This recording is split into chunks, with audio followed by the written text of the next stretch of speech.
Des troupes chinoises se mettent en marche vers Moscou pour participer aux Jeux internationaux de l'armée. Les Jeux sont organisés par le ministère de la Défense russe. Le chef de l'espace américain met en garde contre l'agressivité accrue de Pékin dans l'espace. Il dit que cela représente une menace pour les États-Unis.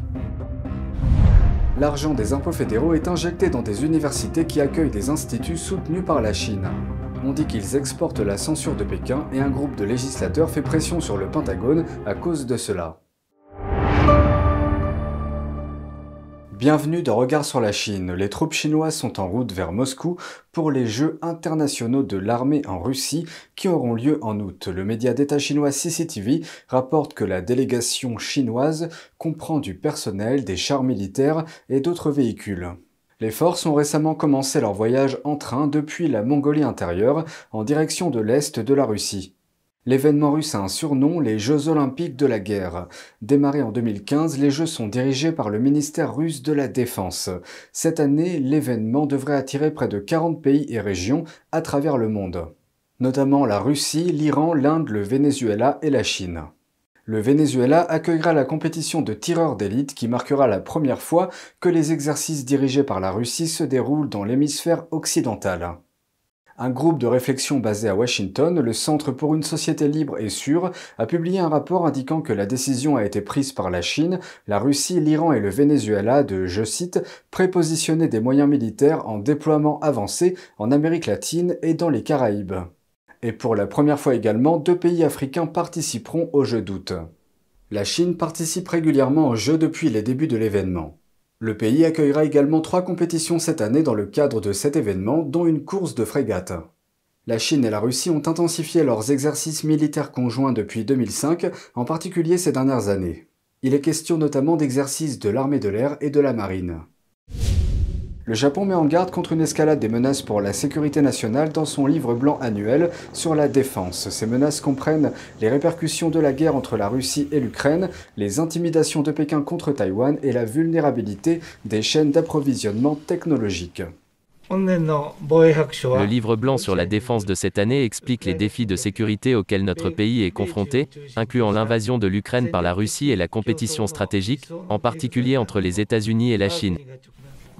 En outre, en ce qui concerne Taïwan, la Chine a indiqué qu'elle n'hésitera pas à recourir à des négociations armées pour son unification, et les tensions dans la région augmentent. Le ministre de la Défense du Japon a réaffirmé les alliances existantes du pays en se basant sur le rapport de cette année. Il a aussi parlé de plans de coopération avec d'autres pays pour créer un environnement plus sûr dans la région.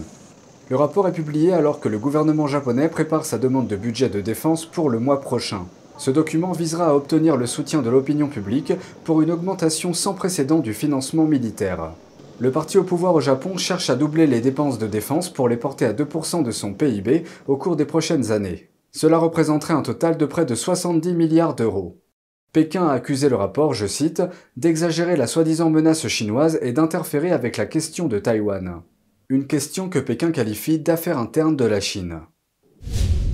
Le général John Raymond de la Force spatiale américaine déclare que le développement spatial croissant de la Chine est une menace pour l'Amérique. Alors pourquoi considère-t-il cela comme un problème ?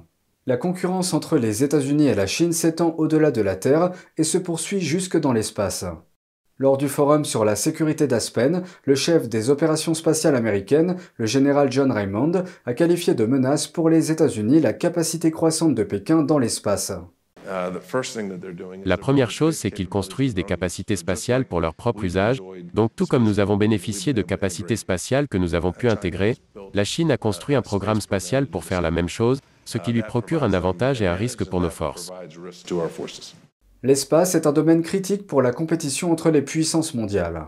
En effet, la quasi-totalité des systèmes les plus cruciaux du monde, du GPS à la défense antimissile en passant par la vérification bancaire internationale, sont basés dans l'espace. Et selon Raymond, l'espace est de plus en plus saturé et contesté.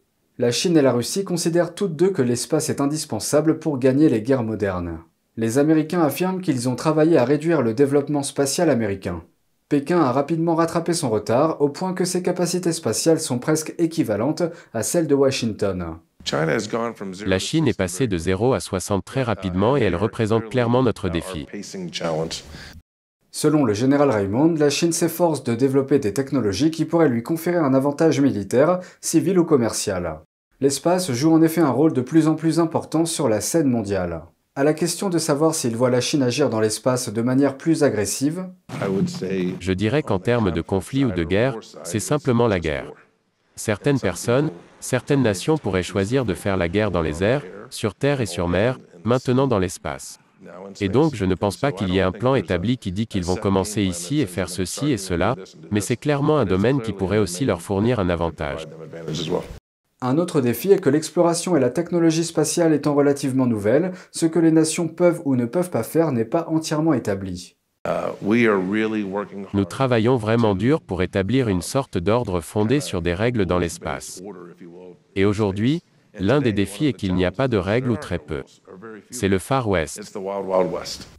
Raymond a évoqué la question des débris spatiaux. Il a indiqué qu'en 2007, la Chine a effectué un essai de missile qui a fait exploser un satellite, le transformant en quelques 3000 débris.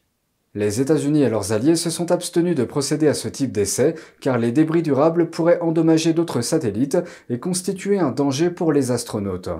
À cette fin, Raymond a déclaré que l'établissement de règles de conduite pour la communauté internationale est essentiel pour sécuriser l'espace. Et que s'il existe un cadre international, les actions hostiles de la Chine dans l'espace pourraient être mesurées et enregistrées. Un groupe de législateurs s'interroge sur les raisons pour lesquelles des fonds fédéraux sont versés aux universités américaines qui accueillent des instituts Confucius. Ces centres de culture et de langue chinoise, fondés par Pékin, sont en partenariat avec des universités occidentales. Mais les critiques disent que les instituts Confucius exportent la censure de Pékin sur les campus. Voici la suite. Le membre républicain du Congrès Jim Banks et 56 de ses collègues ont envoyé une lettre au secrétaire du département de la Défense Lloyd Austin pour demander une explication. La lettre indique que le département américain de la Défense a accordé des financements à des universités qui accueillent des instituts Confucius financés par Pékin. Ces instituts ont servi à diffuser la propagande de Pékin à l'étranger. Bien que de nombreux instituts Confucius aient été rebaptisés sous un autre nom, ils continuent à fonctionner de la même manière. Les législateurs du Parti républicain ont noté que les subventions fédérales sont interdites à toute institution académique qui accueille un institut Confucius. Les législateurs ont fourni à Austin une liste de questions sur les instituts Confucius rebaptisés en fixant une date limite au 15 août. Un diplomate taïwanais s'est rendu en Lituanie. Au cours de ce voyage, les deux parties ont exprimé le souhait de construire une amitié et de renforcer la coopération. Voici la suite. Taïwan veut s'assurer que les accords d'investissement et de commerce conclus avec la Lituanie prennent effet. Le président du Parlement de l'île a fait cette déclaration il y a 2 semaines lors d'une visite à Vilnius, la capitale de la Lituanie. Le Parlement taïwanais donnera l'impulsion pour que l'exécutif du gouvernement mette en œuvre les investissements et les initiatives commerciales signées précédemment. Nous sommes ici pour mieux comprendre la situation. S'il y a des contretemps sur le front de l'exécution, dans le cadre du Congrès, nous pouvons revenir dessus pour faciliter et coordonner les choses. Les deux pays ont signé des protocoles d'accord en octobre dernier et la Lituanie a autorisé Taïwan à ouvrir un bureau de représentation à Vilnius. L'île autonome et la nation balte ont convenu en juillet dernier que le bureau de Vilnius porterait le nom de Taïwan plutôt que celui de Taipei chinois, un terme souvent utilisé dans d'autres pays afin de ne pas mettre en colère Pékin. Le régime communiste chinois revendique l'île comme sienne. Il a également averti la Lituanie que, je cite, « elle devra payer pour ce qu'elle a fait ». Depuis, Pékin a dégradé ses relations diplomatiques avec Vilnius et a également bloqué l'entrée de marchandises lituaniennes dans le pays. Pour en revenir à la visite du président du Parlement taïwanais, le vice-président du Parlement lituanien a qualifié la rencontre de réellement amicale. Et les deux parties ont exprimé l'importance de la coopération. L'ambassade de Chine à Vilnius a condamné la visite. Mais les responsables taïwanais ont semblé ne pas y prêter une grande attention. Le président du Parlement de l'île a répondu en disant, je cite, « Il me critique comme il déjeune ». C'est tout pour aujourd'hui, merci d'avoir suivi Regard sur la Chine, on se retrouve lundi pour une nouvelle émission, prenez soin de vous et à bientôt.